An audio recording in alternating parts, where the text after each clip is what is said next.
Good afternoon, sisters and brothers, friends, comrades. My name is Noel Beasley, and I have the privilege and honor of being the president of the Eugene V. Debs Foundation. I just want to make a couple of introductory comments.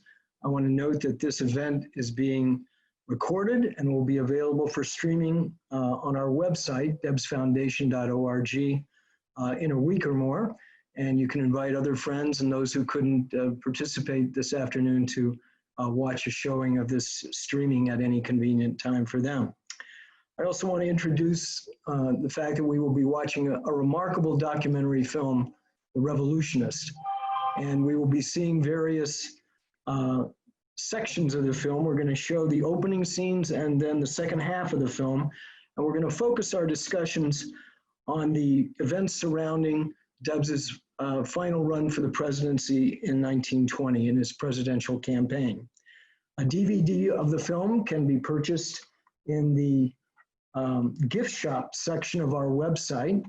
And you'll note at the bottom, if you purchase this, that there is a statement by Eugene Victor Debs. And I just want to take a moment to explain that at our annual awards events, we have a history of beginning with what we consider our benediction for the evening, which is a reading together of this statement noted at the bottom of the DVD. So I would like to open this event with that benediction. While there is a lower class, I am in it. While there is a criminal element, I am of it. And while there is a soul in prison, I am not free. And I think as we go through the discussions and activities this afternoon, this very short, very concise statement by Debs is an evocation of his life's work and the impact that it's had over the last 100 years. So let me now introduce Allison Dirk, who is the director of the museum, for a few comments. Allison. Thank you, Noel. Now, I am here at the Debs Museum, which is the 1890 home of Eugene and Kate Debs.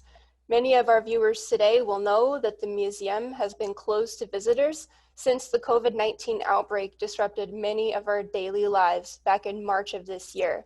And the museum's closure has extended this long as we prepare for the restoration and renovation of the building. You can support our work by making a one-time or recurring donation at donate.debsfoundation.org. And at this time, I am pleased to announce that I will be offering live, personal virtual tours of the Debs home beginning this week. And you can reserve your virtual tour by emailing museum@debsfoundation.org. And just like our in-person tours, these virtual tours will be totally free with a suggested donation of $5 per person. You'll be able to see the whole house from the entryway up to the attic, and we'll have plenty of time for one-on-one questions and discussions with your family, your class, or your organization. So if you're a member of a union, an activist group, or just want to know more about Eugene Debs, this is a safe and convenient way for anyone with access to a smartphone or a computer to see all that the Debs home has to offer. And once more, you can reserve your tour by emailing museum@debsfoundation.org. And I look forward to welcoming you soon. And with that, I'll turn it back over to Noel, and I hope you enjoy the rest of the program today. Thank you, Allison. Now let's enjoy these selections from The Revolutionist, Eugene V. Debs.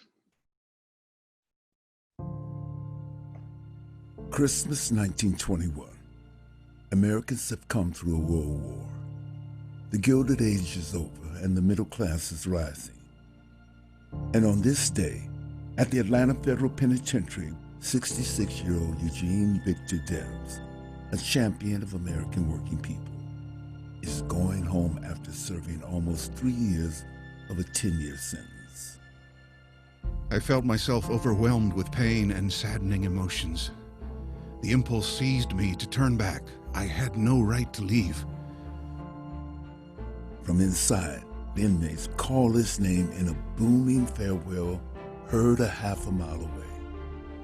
This is one place where they can let everyone outside of those walls know how they feel about that man and his perspective on their world. Debs was no ordinary prisoner. Socialist, labor agitator, charismatic speaker. It was Debs' speech against U.S. involvement in World War I that landed him in prison, where he even ran for president from behind bars, earning almost 1 million votes. He believed in the promise of American life. He believed in the fact that people could do well, and that was the promise of the American democratic creed. Debs stood for economic justice and challenged the social order of the Industrial Revolution. He says, wait a minute, there's a better way, there's a different way to organize our economy, to organize our government. Government should do more to help the people. Our economy is cruel to workers, and it doesn't need to be that way.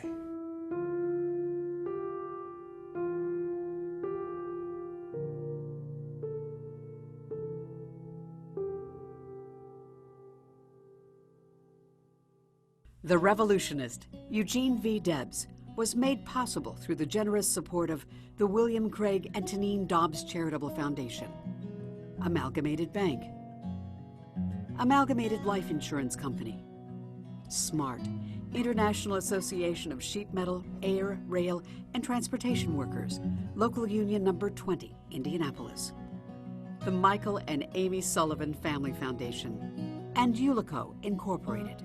Additional funding was provided by AFL-CIO, Indiana IBEW Construction Conference, and Indiana State Conference of IBEW, James and Lisa Schrader, Laborers International Union of North America, State of Indiana District Council, IBEW Local Union 725, Quality Connection of the Greater Wabash Valley, and by the following.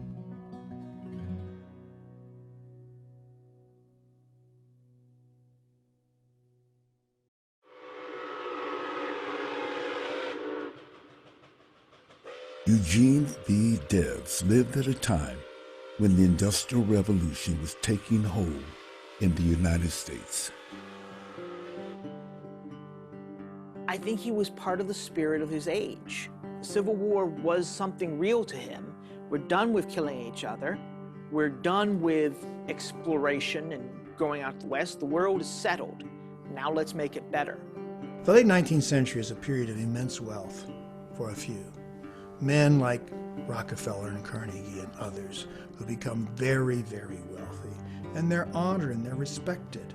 And many Americans think they lifted themselves up by their bootstraps, they deserved their money, and those who didn't make money got what they deserved too. But at the same time, there was no social safety network that we're used to today. Very little regulation of capitalist expansion as it was going on. And so many, many people were extremely vulnerable. And the rich not only were getting much richer, but they also were using that power in order to disenfranchise and to essentially control the political system. And increasingly people came to worry that this concentration of wealth was undermining American democracy, that citizens should be equal regardless of their social status, which was, sort of the basis of American democracy, was no longer true and no longer possible.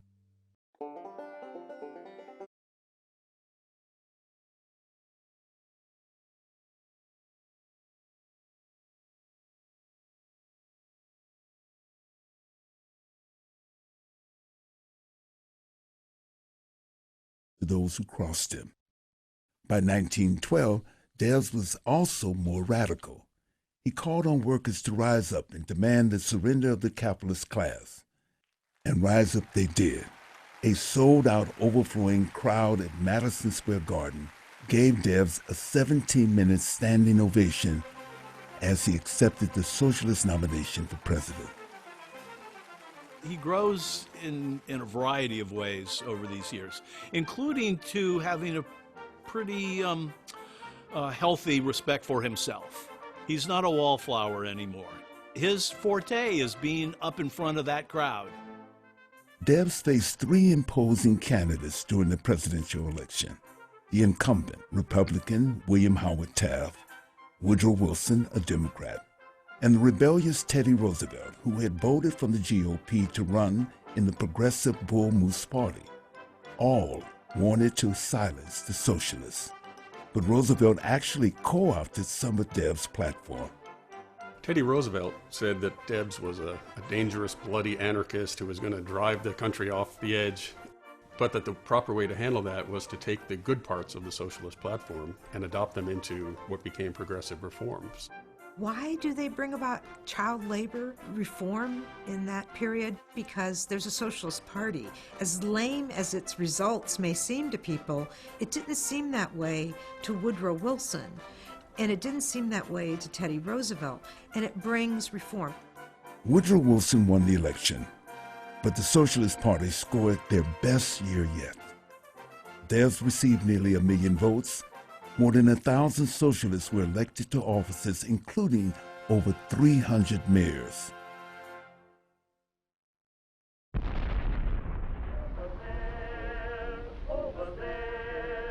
Across the Atlantic, political tensions exploded into war in 1914. World War I would be the most technologically advanced war to date, fought with weapons created for mass casualties in an industrial age. Many Americans, especially socialists and new immigrants, were against joining the fight.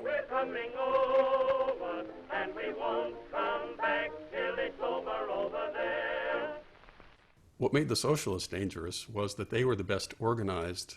They had an elaborate press. They had this very charismatic speaker in Eugene Debs. They understood how to get out the vote.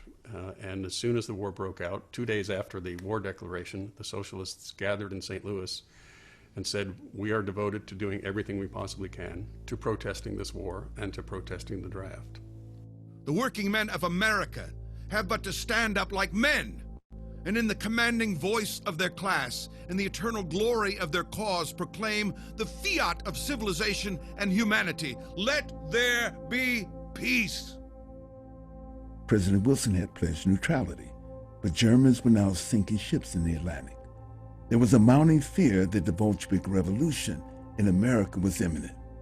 Woodrow Wilson aimed to silence all protesters and get the troops to the front. The United States was deeply unprepared for war. Even though they saw it coming and there was some effort at preparedness, suddenly the United States needed to recruit, train, and equip ultimately 4 million men, build the ships in order to get them across the Atlantic, and they had to do it very quickly because the war was clearly at a crisis point. A week after declaring war, Wilson created the Committee on Public Information. George Creel, a progressive journalist, went out and hired the very best historians, artists, writers he could find, and put them all to work churning out propaganda. Really the first mass orchestrated propaganda campaign in the United States in order to whip up hatred of the Germans and also enthusiasm for the Allies. In 1917, Congress passed the Espionage Act, which made it a felony to do anything to resist the war effort. Questioning that war was a very, very risky thing to do. And lots of people were reprimanded, chastised, lost jobs because they did not appear to be 100% behind this war. Attorney General A. Mitchell Palmer and his 24-year-old assistant, J. Edgar Hoover, used the new laws to shut down newspapers and deport immigrants tied to agitation. In what became known as the Palmer Raids, thousands of American citizens were arrested without warrants.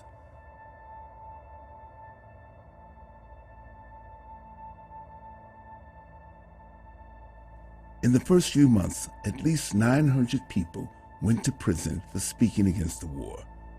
Perhaps driven by guilt, and despite doctors' warnings, Debs returned to the speaking circuit. The Socialist Party was being destroyed around him. So everything Debs had worked for his entire life was sort of on the line at this point. He knew that there were government agents following him and writing down every word he said, and that this was going to be used against him if he crossed the line. June 16, 1918, on a sweltering hot day, Eugene Debs stood on a modest platform and looked out on a crowd of about 1,000 socialists gathered in Canton, Ohio.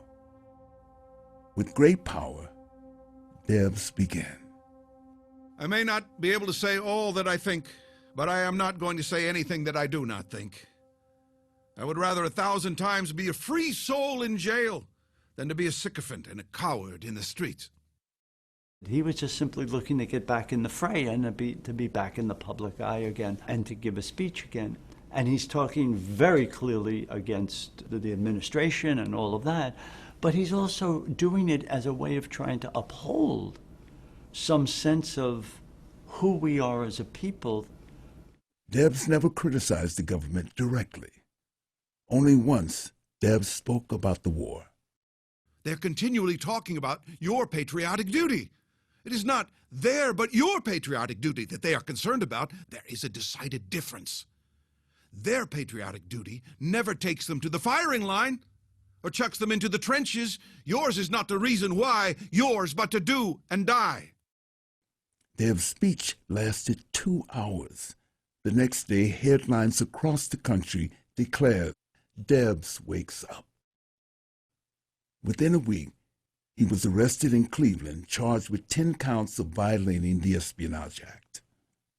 Newspapers called him the most dangerous man in America. He didn't mind seeming dangerous to people, I think. That was part of his sense of himself. He wanted to be dangerous. I mean, he felt like the system needed drastic change, and if people thought he was dangerous, so be it. A few months later, on September 9, 1918, Debs was tried in what is now the Howard Metzenbaum U.S. Federal Courthouse in Cleveland, Ohio. The trial is happening really at the most crucial moment for American involvement in the culmination of the war. So there's battlefield news every single day, young boys of Cleveland dying on the fields of France. So it's that environment that Debs is coming into. You know, they promised to be fair, but Debs clearly recognized that the jury was going to be against him. The government called only a dozen witnesses. After 2 days, the prosecution rested. The defense presented no evidence, called no witnesses. Instead, Debs chose to make the closing argument. Your Honor, years ago I recognized my kinship with all living beings, and I made up my mind that I was not one bit better than the meanest on earth. I said then, and I say now, that while there is a lower class, I am in it. And while there is a criminal element, I am of it. And while there is a soul in prison, I am not free. He made a powerful speech that included an argument, basically said, I shouldn't be on trial here. We actually should be putting the government on trial. And the Espionage Act is a violation of basic First Amendment rights. And that's what this trial really should be about. The jury found Debs guilty on 3 counts, ruling he had tried to obstruct the draft. He was sentenced to 10 years. The decision was appealed to the Supreme Court, where Oliver Wendell Holmes wrote the opinion that sent Debs to prison. His argument was that context matters, that the First Amendment means one thing in times of peace and another thing in times of war, and that when the country feels like it's faced with a national crisis, people have to give up their free speech rights on behalf of the majority. There are many who said he got exactly what he deserves. He's a traitor, he's not patriotic, etc. And others supported him very strongly.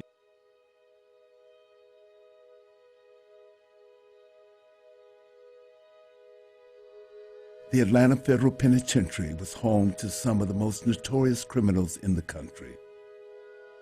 Here, Debs became known as Prisoner 9653. And what he observes is this class system that incarcerates marginalized people and holds them, if you will, with no opportunity for that experience to be of any value, even as punishment. Because it's so divorced from whatever their crimes would be. Some people spread the word about this gaunt old man who seemed to give people some sense of hope in this fairly desolate place that they all were in. It's very touching, it's very moving. He tried to simply be with them as people and to recognize their humanity. Debs' many visitors included Lucy Robbins. Robbins led a national amnesty campaign. The war was over, and thousands signed petitions calling for Debs' release and that of others incarcerated for speaking against the war. Many of those workers are not sympathetic to Debs at the start, but Lucy Robbins pushes them to consider, if they're doing this to Eugene Debs now, if they're doing this to socialists now, what's to stop the government from putting you in prison next time you say something that the government doesn't want? The amnesty campaign got support from Samuel Gompers, Helen Keller, and Clarence Darrow. Upton St. Clair tried to reason with President Wilson, but Wilson refused to issue the pardon. From prison, Debs watched as discord between socialists and the now violent Bolsheviks divided the American Socialist Party. When it was time to pick a presidential candidate, once again the party looked to Debs for unification, nominating him again to run for president from prison. Usually you put somebody away in prison for 3 years, they disappear from public view. By being in prison, he actually raised an incredible national conversation about free speech in wartime. And it struck me that this was one of those moments in American history that are so exciting when the jail cell becomes kind of the moral high ground. They called it the Jailhouse to the White House campaign. Prisoner 9653 commanded the country's attention. Debs could not give speeches, but was allowed a weekly press release. On Election Day, Debs received almost 1 million votes, but his fate and the election belonged to Warren G. Harding. Increasingly, there was pressure to let Debs out on one side. On the other hand, on the other side, there was pushback because the Klan and the American Legion and a number of conservative groups considered this to be evidence of being soft on Bolshevism. So Harding was caught in a tough spot.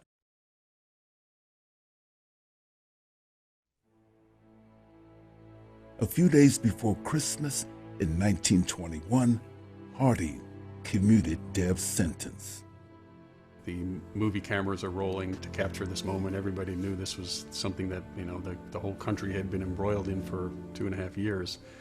The warden had let the prisoners essentially out of their cells so that they could press against the front windows to watch Debs leave, and they gave him this roaring ovation that apparently could be heard a half mile away. Debs hears this, he turns, tears streaming down his face, he raises his hat and waves to them, and he describes this later as the greatest moment of his long political career.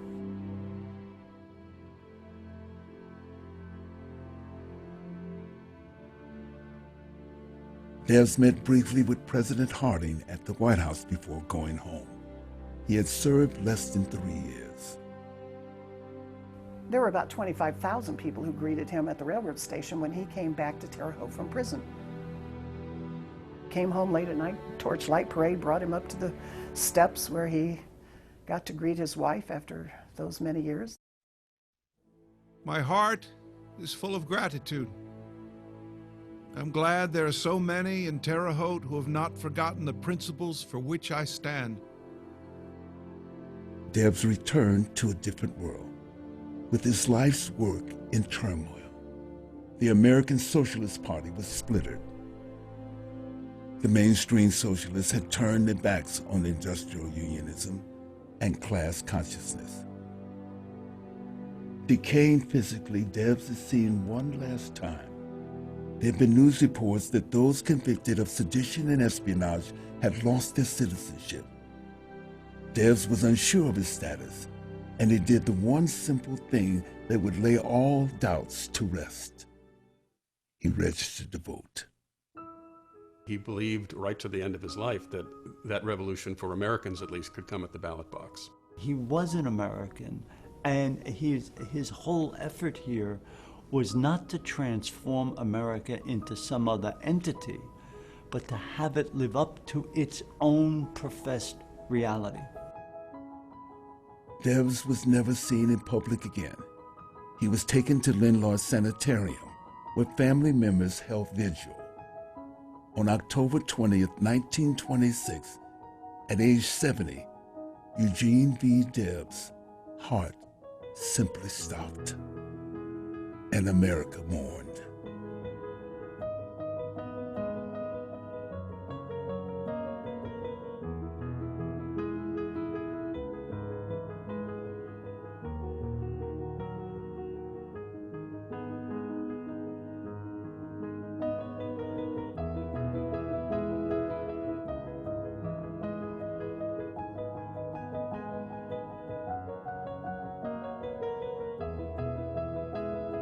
At least 8,000 gathered outside Debs' home in Terre Haute.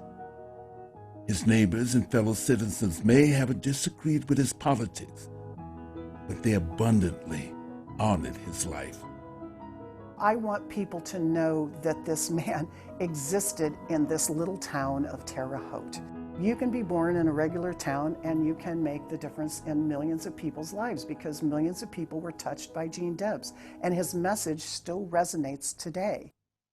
Even in defeat, Debs achieved much. For many Americans, Debs embodied their own experiences, their own social protests.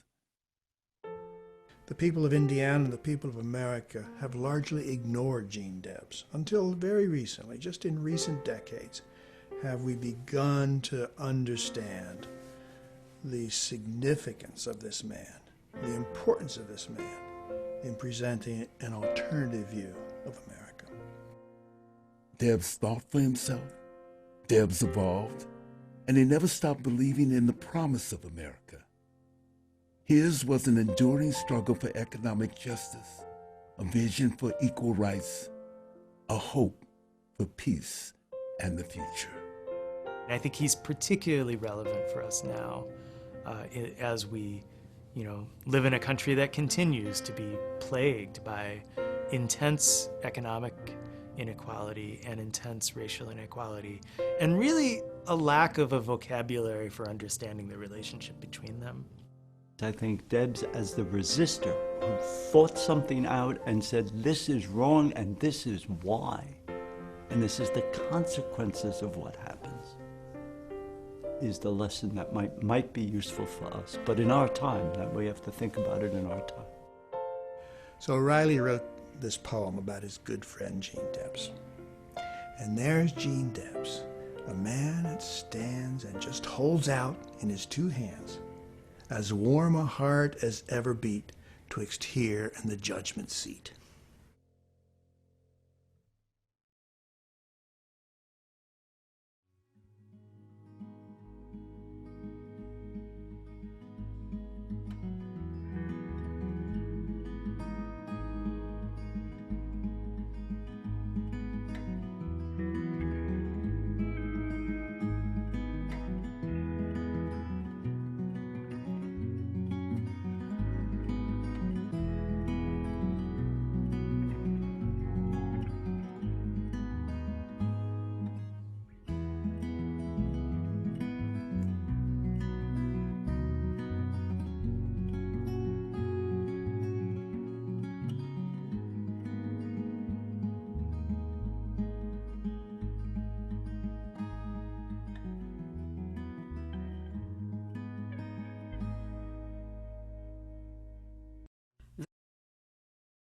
Revolutionist Eugene V. Debs was made possible through the generous support of the William Craig and Tanine Dobbs Charitable Foundation, Amalgamated Bank, Amalgamated Life Insurance Company, SMART, International Association of Sheet Metal, Air, Rail, and Transportation Workers, Local Union Number 20, Indianapolis, the Michael and Amy Sullivan Family Foundation, and Ulico Incorporated. Additional funding was provided by AFL-CIO, Indiana IBEW Construction Conference, and Indiana State Conference of IBEW, James and Lisa Schrader, Laborers International Union of North America, State of Indiana District Council, IBEW Local Union 725, Quality Connection of the Greater Wabash Valley, and by the following.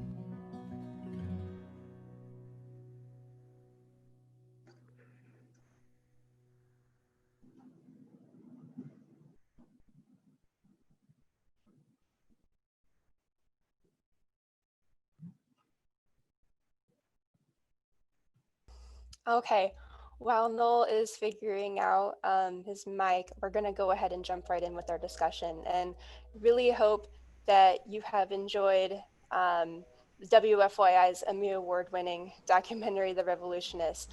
And we now welcome our 3 guest panelists for a discussion on Debs' meaning today. Joining us are Kim Jacobs, Clayola Brown, and Ernest Freeberg. And we will have a little bit of time for Q&A in about 15 minutes. And I would like to at this time introduce Kim Jacobs, our Emmy Award-winning writer and producer of The Revolutionists. We're also welcoming Clayola Brown, a longtime fantastic labor organizer and the national president of the A. Philip Randolph Institute.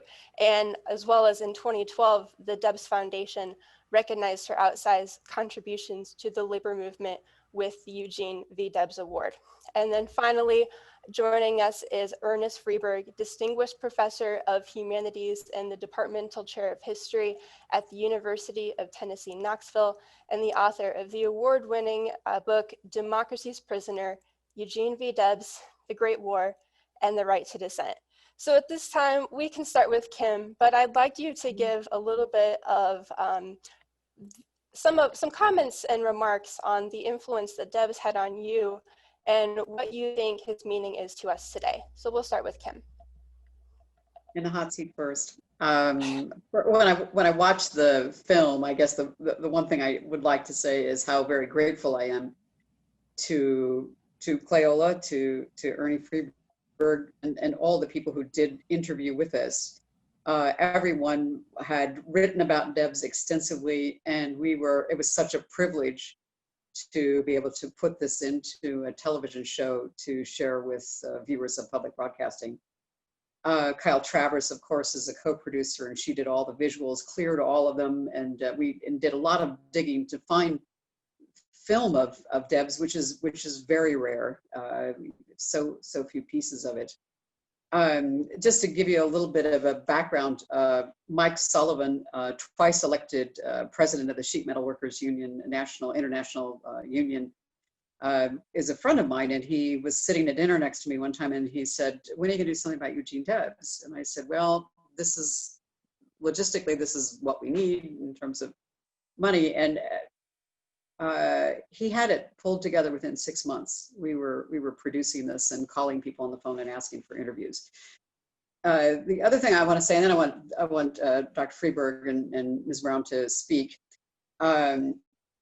It wasn't just the interest, but when I go out and I talk to people, you always ask, well, how many of you can name a leader during the Industrial Revolution? And inevitably, people will always, Carnegie and Mellon, but they really don't really understand or know too much about the leadership of ordinary people. And I think that's the significance of this book, is that it's an opportunity for people to understand that there were leaders like Eugene Debs who organized and pulled together for every ordinary man. It wasn't just a worship of money of these great industrial leaders, but there were leaders like Eugene Debs that actually changed lives, and he expected the government to do more for individuals and for families and to make the lives of everyday Americans better and for our communities to be better. And so I need to relinquish the floor. Changed my life in terms of having the privilege to interview people who had studied him extensively, but also to more than that, and I hope we have time to talk about this, to see how leaders today in our lives maybe came to us. And I think Ms. Brown has a Philip Randolph. If I could do another documentary, I would do it about him, because those strings from Debs that go forth into the future are extraordinary. So enough said. Thank you. I managed to make my way back in here. I'm a 20th century guy, not a 21st century guy, but I'm doing my best.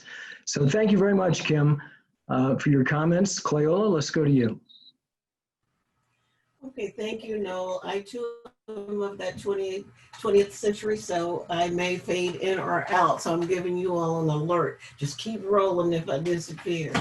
But as I watch the video, and it's, I think, my third time seeing portions of it, I felt so good to know that this kind of vigilance was there and laid a basis for the kind of fight that we need so much right now to understand exactly what the promise of America was and why it's so important that not just big shots or big elected officials or folks who are expected to do that kind of rallying around the promise of America, but everyday working men and women, why it is our responsibility to say something, or in John Lewis's words, to make some good trouble and to keep doing it until we get it right, because this America belongs to all of us.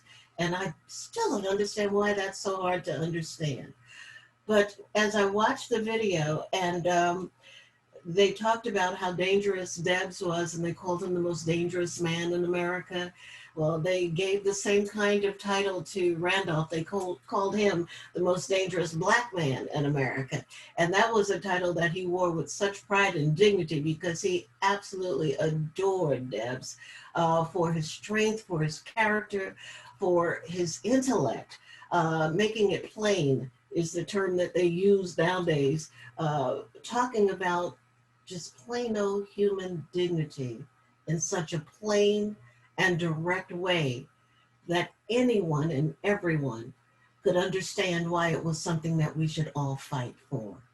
So that's the linkage that I got from what I know, and I don't know a lot about Debs. I know what I've been told and what I can read and what I can see. But to understand completely, I got a real dose when I went to his home, and Allison was gracious enough to walk us through that home. You could feel him, you could see him, you could understand why he was who he was. And every day I learn a little bit more about why that life is so important to America and to America's history and to the working man and to the working woman of this country. Those are my 2 cents, Newell, to start us off. I'd say it was about $400 worth of stuff, to tell you the truth. No question about it, Clay. Thank you. Ernie, your thoughts on this? Well, thank you for the invitation. And I so enjoyed working with Kim on this. I think it's really, really so valuable that she produced this documentary, and I feel honored to have been part of it. I got drawn to this story many years ago when I first started teaching, and I developed a course called War and Truth in America that was looking at the impact of war on our civil liberties. And we started with the American Revolution and talked about the origins of the First Amendment, talked about Lincoln and civil liberties. And I would get with students to this point where I would be talking about the persecution of Debs and others during World War I. And I would explain to the students that he got 1 million votes, or close to 1 million votes in 1920, running from his jail cell. And they were shocked. Why has nobody ever told us about this before? And they wanted to know more. And I began to realize I needed to know more as well. There was obviously a great story there. And I think, as I mentioned a little bit in the documentary, I was drawn to this. I've always been drawn to this image of the times when the prison becomes the moral high ground in our conversations. And think about Thoreau and the essay on civil disobedience as an example, or obviously Martin Luther King's letter from Birmingham jail, John Brown going on his way to the gallows. That these are exciting, important moments that move the conversation and stay with us. And Debs was that way too. His willingness to stand up, to say what he said, in spite of the fact that he knew that he would be arrested, was an enormous act of personal courage on his part that moved the conversation in really important ways that still resonate with us today. But diving into Debs' life, you can't help but notice the fact that he would be the first to admit that he was embedded in a wider social movement. And this was, he would say, this is, I am just the spokesperson for something which is much, much bigger. That the socialist movement was not just one brave man on trial, but rather this was many, many people attending lots and lots of meetings and a vibrant press and the sort of effort it takes to turn out a vote.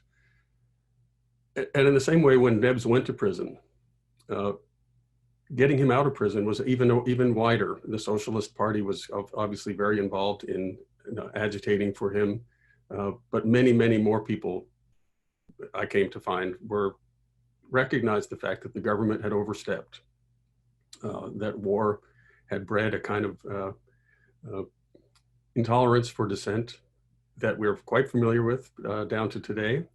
You know, every time I tell people about teaching this course called War and Truth, they say, "Oh, it's very timely right now." And I say, "Well, yeah, it's been timely for the last 20 years that I've been teaching this course, right?" There's always a moment. We're always facing this issue.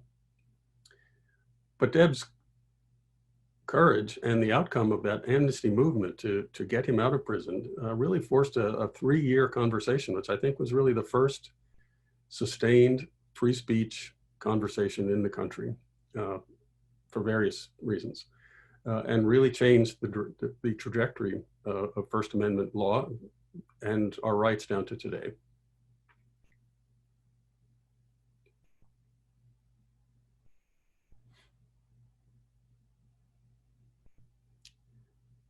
Back to you.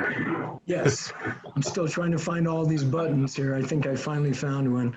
Yeah. So I want to thank all of you for your comments, and now it's a good time to open up a discussion. So Kim, let's go back to you. You said there was a topic that you hoped we had time to talk about, so put it out there and let's have some discussion. Yeah, Dr. Freeberg, I just want you to know how important it was for me to have a conversation with you, because in my personal life, I was married for almost 30 years to Congressman Andy Jacobs, who, and there were so many people when we were married that I met. Ron Dellums, who, of course, you know, a Denny Democratic Socialist, knows that history. But he went to Congress in '64, and along with Jim Corman and Dellums and John Conyers, I keep looking for it, but they say they wrote the first version of the Civil Rights Voting Act on the back of a legal pad. So, but the thing that's relevant to your book, which I really appreciated, was that Andy led the all-night debate against Vietnam. And I knew that he was ostracized for 6 years by other members because, of course, that wasn't popular. But I didn't really fully understand until I read your book, Democracy's Prisoner, about what Debs did to define that conversation about what can we say as American citizens? What is free speech in time of war? And I think that's really, really important today for us to understand Debs' influence on that whole conversation, and the development of the ACLU. And feel free, by the way, anytime to jump in here, because you know infinitely more about this than I do. But it just personally, it expanded my view about what my husband had done. And it expanded my view about the importance of it in our American discourse, because Vietnam certainly wasn't the last war that many people speak out about, have spoken out about. Sure. Yeah. Right. I think, you know, Debs was so important in casting the socialist movement in general in an American grain, you know, explaining that this was not some alien force, but this was rather an expression of the nation's deepest ideals, right? And a lot of that had to do with economic injustice and the concentration of power, but it also, you know, it flowed very naturally into a defense of free speech, which was also an important plank in the socialist platform, you know, as long as there was one in Debs' years. What's powerful too about what you wrote, and Clayola can talk about this too, but you know, the young men who were sent to war in World War I, they were cannon fodder. They were cannon fodder for a wealthy agenda, for the rich and powerful, whose kids weren't necessarily going, which is so parallel to today. They were immigrants, they were poor people, they were African Americans and other minorities who were going over there to fight that war. Yeah. That's why I think your book is so important in this discussion. Yeah, well, Kim, you hit it just then, because I think Debs pushed the real voice forward to talk about color and racism in a way that folks were kind of ducking and bobbing and weaving the whole time, not wanting to call it what it was. Debs just flat out said that there is no marker for what this country has promised based on color. And that should not be a falsehood that we inject into the conversation at all. And the three pieces that kept being repeated, you know, if there's this, I'm in it. If there's that, I'm of it. And the whole litany was something that the Black community absolutely got. He spoke truth to power very plainly, and it included African Americans in a way that they had never been included before. And you'd be surprised at how many African Americans, just plain old working folks, know the name Eugene V. Debs. They may not know the total history, but give him the absolute credit for making it real, that there was an obligation for this country to recognize and to call it what it was, racism. Well, there were a couple of things, and I'd like to hear what the two of you, I'd like to hear your thoughts on this, but you know, the fact that Debs evolved, that he started in Terre Haute, and you know, he probably told racist jokes, but then he evolved to this place where when he starts the ARU, he says, you know, we need to include African Americans in this union. He put it to a vote. And so one thing that haunts me about this is that it lost by 2 votes. And I often wonder what would have happened to the Pullman strike had they allowed African Americans to be part of that union. But then the other thing that I want the two of you to talk about is that iconic statement about race and gender of 1903, where he said, you know, it's not about whether you're a man or a woman, or whether you're black or white or purple or brown, whatever, it's about your class. And I think that we see all that today. We see it's all relevant today. So just throwing that out there, guys. Yeah, that certainly was a challenge of his day, was to convince people that essentially they were in the vast majority if they only saw themselves as united across issues of profession and gender and race, ethnicity and occupation. You know, what he called revolution at the ballot box. You know, it's quite attainable if only people saw through some of these divisions and recognized what they had in common. Yeah, yeah. And in Indiana was the kind of courage then and now, I would even venture to say, and in a lot of other states that lined up in the fashion that they did then, continue to line up in the fashion of then now, if I'm making any sense to you. It was interesting to see, and I was glad that it was captured in the video, that Harding, he got it. He knew what those 1 million votes meant. And he also knew that he wasn't going to give him another chance or shot at it by taking away his citizenship. And right now, with the disenfranchisement of those who have been incarcerated, that bell just keeps getting rung once again and again and again.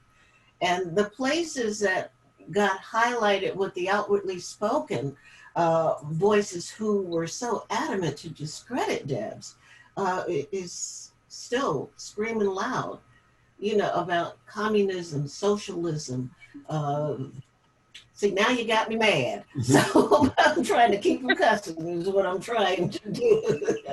But it is so clear that this man, who was so ahead of his times, gave a blueprint for us that we should never forget, and that we've got to be vigilant in keeping the history alive as a working blueprint for moving forward. If we don't, then it's shame on us if we don't do that, because he lived it and he sacrificed for it in a way that everyone who gets to see anything about him or know that he inherited that term of, what is it, Debsian or whatever, I think that's what they started to call him, which was equivalent to being a black lover or a mercenary of people of color or whatever, you know.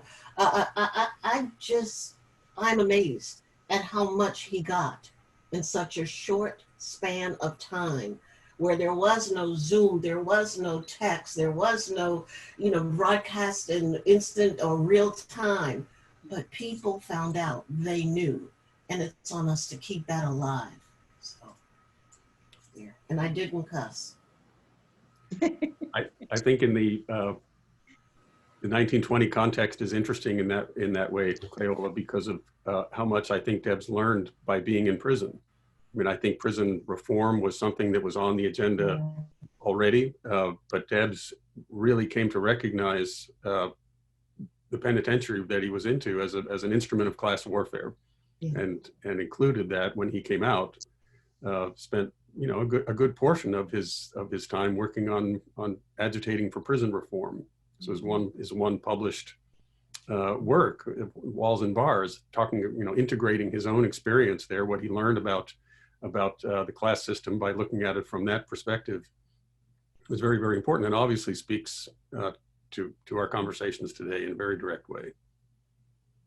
Well, we are in so many ways trying to start conversations about equity and rethinking racial justice and undoing racism in our country. And to that end, I think Debs is an important part of the conversation. We started the conversation a long time ago. We just have to finish it right now. And the other part of doing this, and I would encourage everybody to go, is we interviewed Dr. William Pretzer from the Smithsonian Museum of African American Culture. And what a stunning experience that is in terms of Eugene Debs. You walk through and you realize that our economy, how our economy is built, and on the backs of African Americans. And we see, you think about Debs' role in that and where we are today. We have it within our power to affect change, to really take on this equity conversation. I think another important piece of this, if you go back and look at the socialist platforms in these years, is how much they were focused on trying to purify democracy, to make majority rule possible. It's not simply a matter of convincing working people how to vote in their own best interest.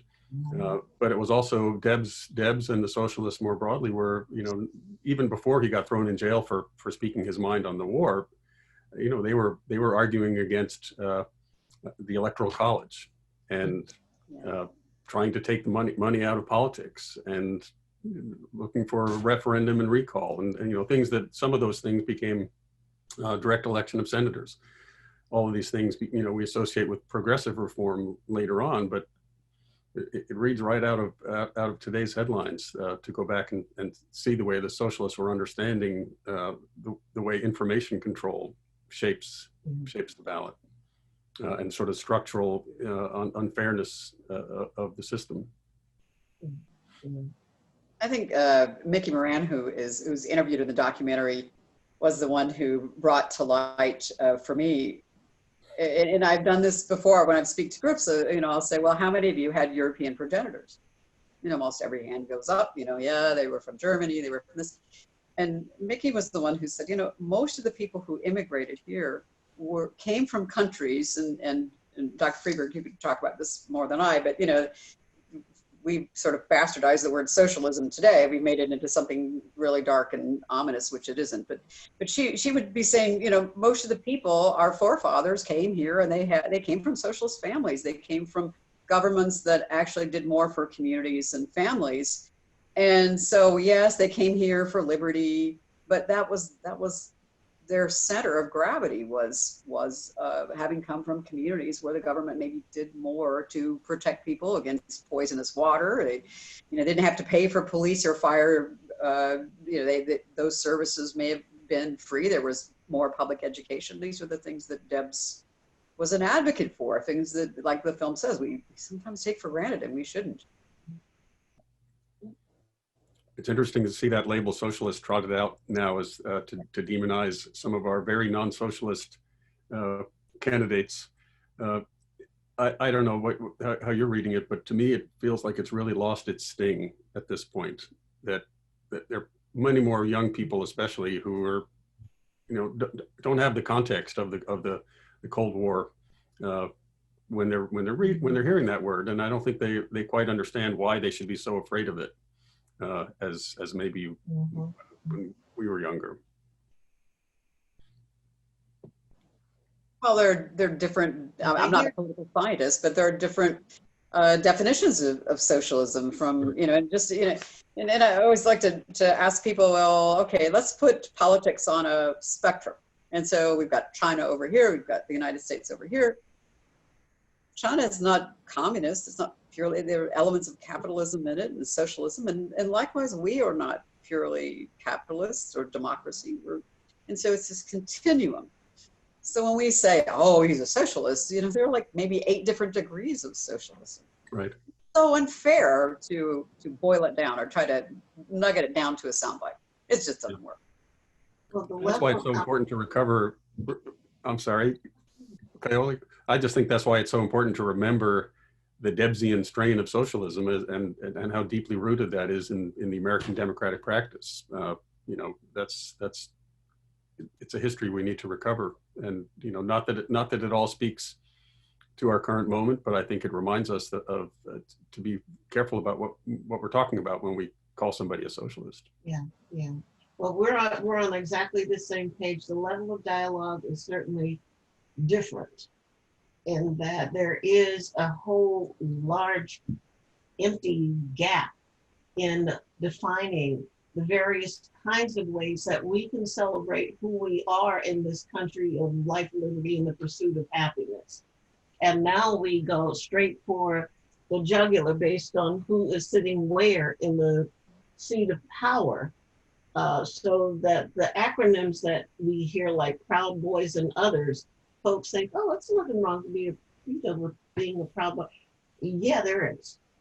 But being clear about what we're saying, there seems to have been, over the last few years anyway, a real design not to say what they mean, but to get what they want. And I say they because I've divorced myself from just about everybody at this point with the ideology of how it is that we do the framing out of our political activity. Anytime you can elect your current president, no. There is a real need right now for those who are framing the arguments at every level of conversation to be clear and to be as plain as Debs was about who and what they are representing and what the beliefs are and what the truth fight ought to reflect. So I'm empowered every time I see a piece, and Noel has done this for me and all of those in his circle for a lot of years, pushing us to remember and pushing us to lay a new ground for a platform of a common, easy way to share education about what the fights are really about. And the fight is still fresh. It has to be, if we're going to do anything to turn this stuff around. It has to be. And our map has been drawn many years ago. The 100 means something. It really does. It means it's about time. Yeah. Yeah. Wow, let's get on with it, okay? Yeah. It's definitely time. I just want to thank the panel. I think this has been a really important discussion and very much at the heart of why we're doing this centennial celebration, frankly, because we're a couple of weeks out now from some of the biggest decisions that this country has to make. And I just want to thank all of you for the fine commentary that you gave us and things to think about as we move forward over the next few weeks to this major decision-making process. Thanks for the invitation. Thank you. Thanks, all of you. So as you see from this discussion, the legacy of Debs continues to carry a lot of meaning through the campaign in the 100 years since 1920. Now, over the last few weeks, we've been asking our supporters and our social media followers to tell us what Debs means to them today. And here's what you had to say. Eugene Victor Debs. Eugene Debs. What Eugene Debs means to me. When I think of Eugene Debs. Eugene V. Debs, of course, is known as a great American labor leader and socialist presidential candidate. I've been researching the lives and families of both Kate and Gene Debs. I wrote a book about the Pullman strike called The Edge of Anarchy. ¿Qué significa Eugenio Víctor Debs para mí? Here's what prisoner 9653 says to me 100 years on. Thousands of years ago, the question was asked, am I my brother's keeper? That question has never yet been answered in a way that is satisfactory to civilized society. I believe in the right of free speech, in war as well as in peace. I would not under any circumstances suppress free speech. I'm going to read one of my favorite quotes by him. The mission of the bicycle is greatly underrated. Human ingenuity in evolving the bicycle has given man a mighty boon, and when monopoly and special privilege are abolished, the bicycle may be purchased for a song and will be within the reach of all.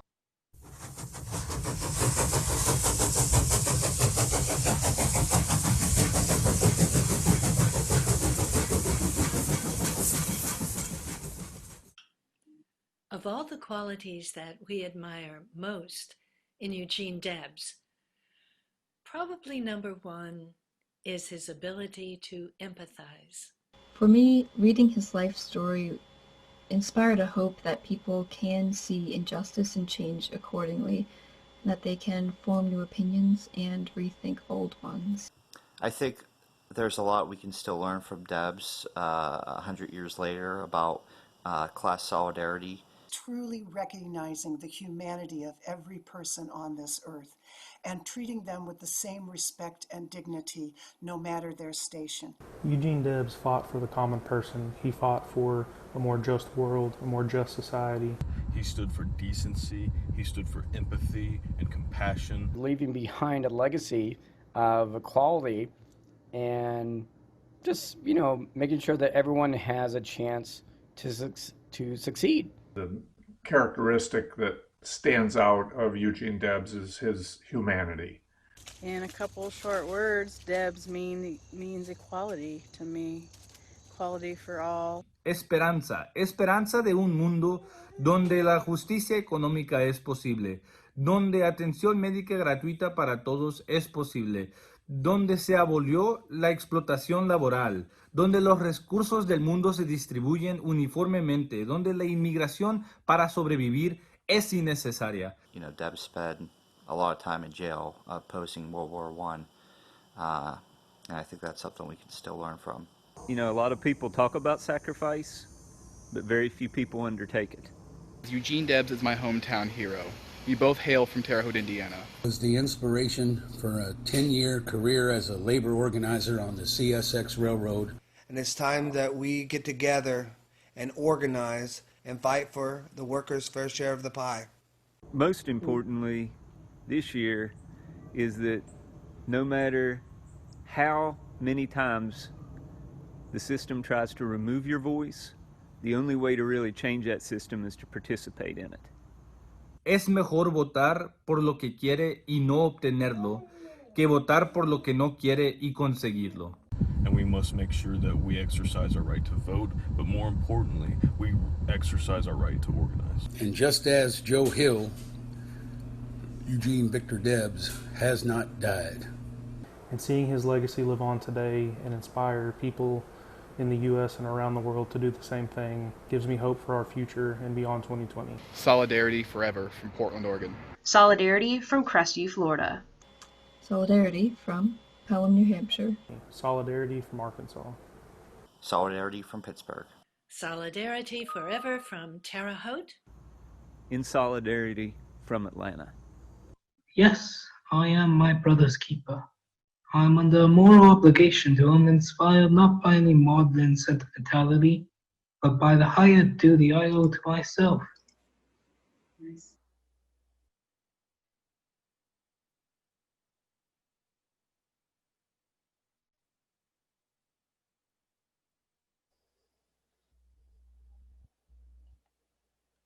It's been so wonderful to see what everyone has to say about Debs's meaning and relevance today. And Eugene Debs's story is worth telling 100 years later, and it will be worth telling for at least the next 100 years. So to help the Debs Foundation keep this legacy of peace, justice, and equality alive, please support our work with a one-time or recurring donation at donate.debsfoundation.org. Your support will help fund our building restoration, the installation of new permanent exhibits at the museum, and programs like this that highlight not only Debs' significance, but how important it is for all of us today to do our part in building a more just, peaceful, and equitable world for the generations to come. Now, don't forget to reserve your personal virtual tour of the museum by emailing museum@debsfoundation.org. Thank you so much for tuning in to today's program, and now I'll turn it back over to Noel.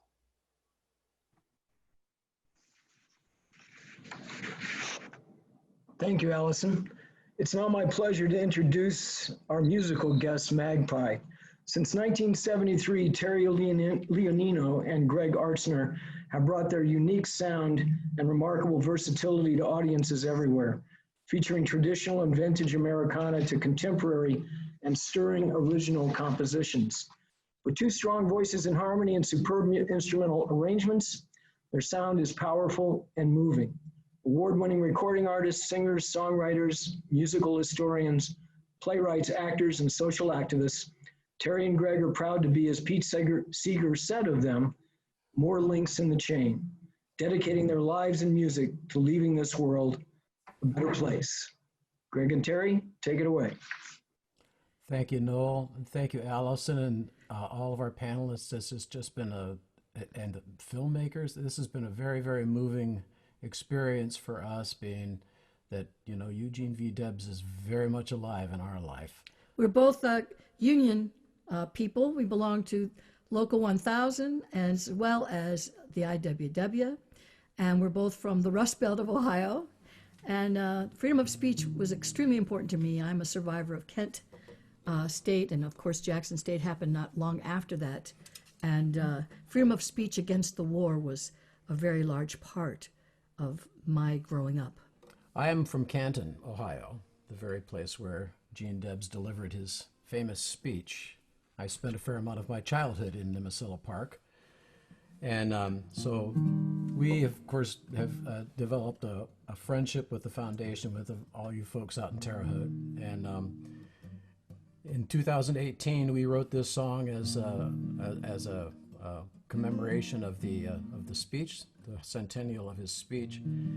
After reading it aloud, which did in fact take nearly 2 hours while Terry was driving, and I read the thing aloud as we were driving along the road. So incredibly inspirational. So the idea of this song is, well, I tried to envision myself 100 years later, or 100 years before, as a young man standing in that crowd in Nemesilla Park, hearing this man that you only had heard of before, and now he's here. Now he's here speaking in that incredible voice of his, delivering a speech to more than 1,000 people. No PA system, no microphone. This was an incredible experience. So that's the gist of this song. We call it Canton, which is how you pronounce it when you're from Canton. Canton, 1918.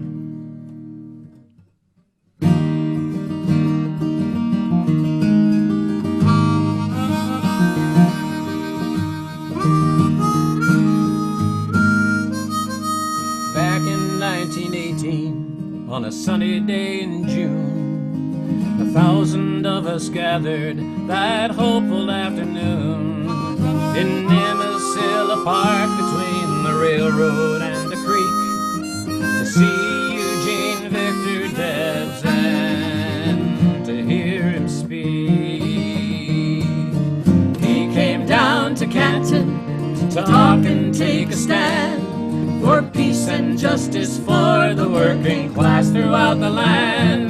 Now forever I'll remember, wherever I may roam, the prescient words that Gene Debs spoke in my Ohio home.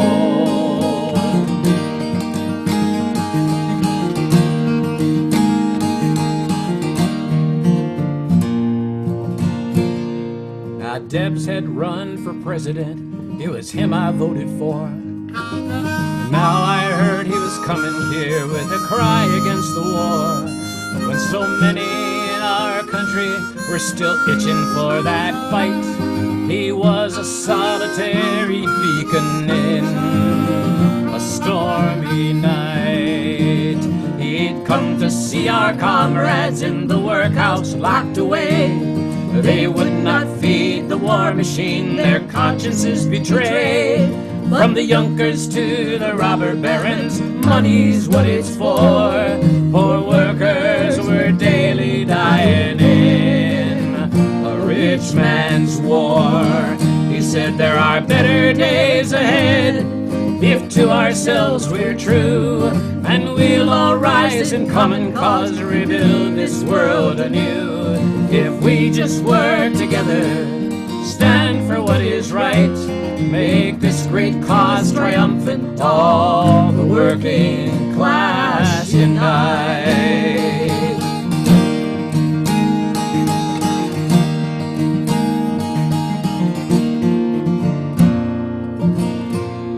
He stood there bone and sinew with a fire in his eyes and a voice full of passion, with a heart so free and wise. With courage unrelenting, his words defied their power, even though no doubt he knew the danger of the hour. He said 1,000 times I'd rather be a free soul in jail than a coward in the streets, a sycophant for sale. So I stood enthralled there that fateful summer day. That man changed my life with every word he had to say. He said there are better days ahead if to ourselves we're true, and we'll all rise in common cause, rebuild this world anew. If we just work together, stand for what is right, make this great cause triumphant, all the working class unite.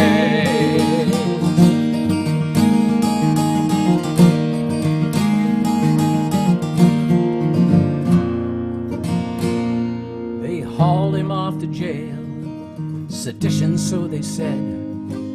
A dangerous man like Debs just has to be stopped dead. He said, I ask no mercy, plead for no immunity, for now I see the rising of those who would be free. I clearly see the struggle now between our human need and the wicked powers of exploitation and of greed.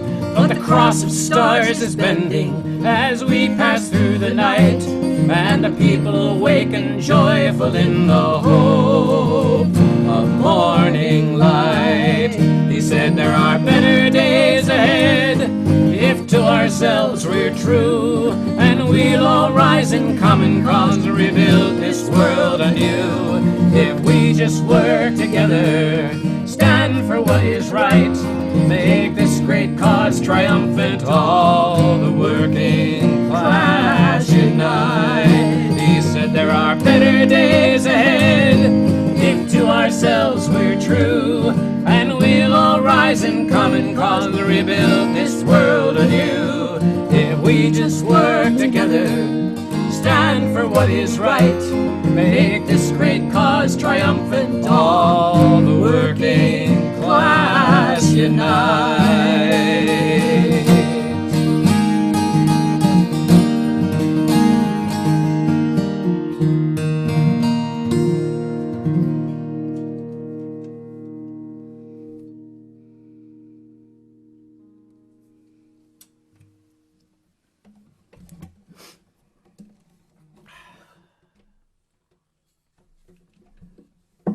So it was very, very moving to view excerpts from the film and hear our friend Danny Glover doing the narration. Danny's a friend of ours for many years, and also a great supporter of labor in the United States, and in fact a recipient of the Eugene V. Debs Award. We've been asked to sing the great wobbly labor anthem written by Ralph Chaplin, and I can't tell you how many times we've sung this song, because back in the 70s, 80s, and 90s, when we were plying our trade as musicians in the Washington, D.C. area. One of our closest friends and a kind of a surrogate dad to us was Labor's troubadour Joe Glazer. And Joe was repeatedly invited us to come up and join him whenever he was doing gigs, and we would back him up on guitars and harmonicas and vocals and whatnot. So we've sung this song many, many times, and we encourage you all to join us. We're going to sing the sort of standard three-verse version of the song, but with one extra verse thrown in honor of Eugene V. Debs, which is the verse that mentions the railroads. So,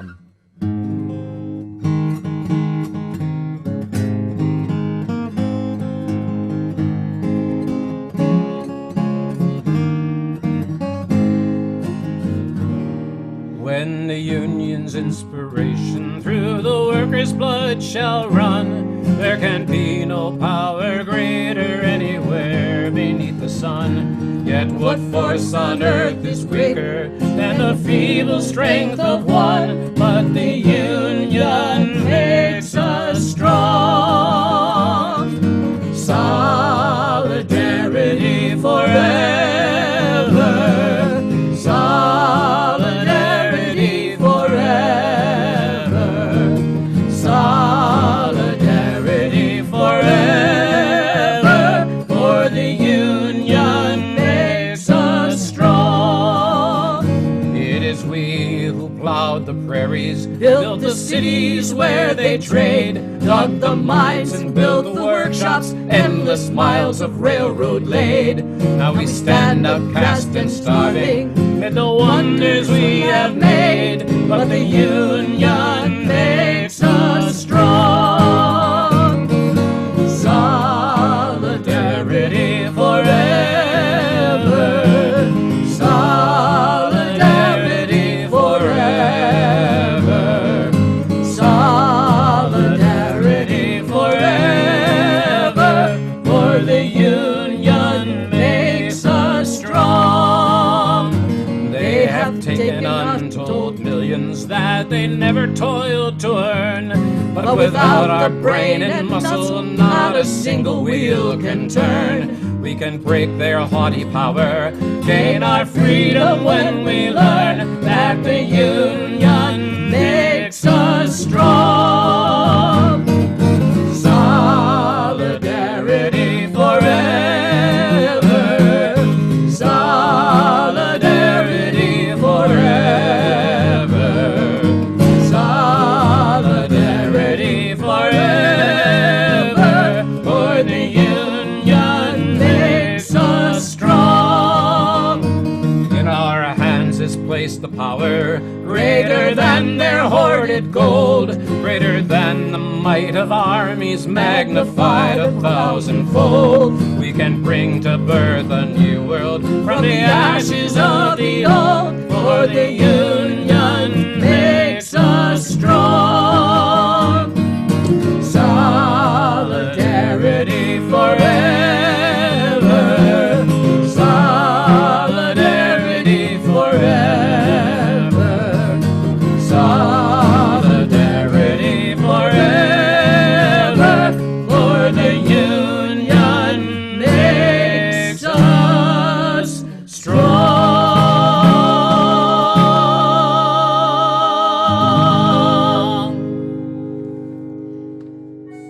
Thank you so much for inviting us to be part of this very special event.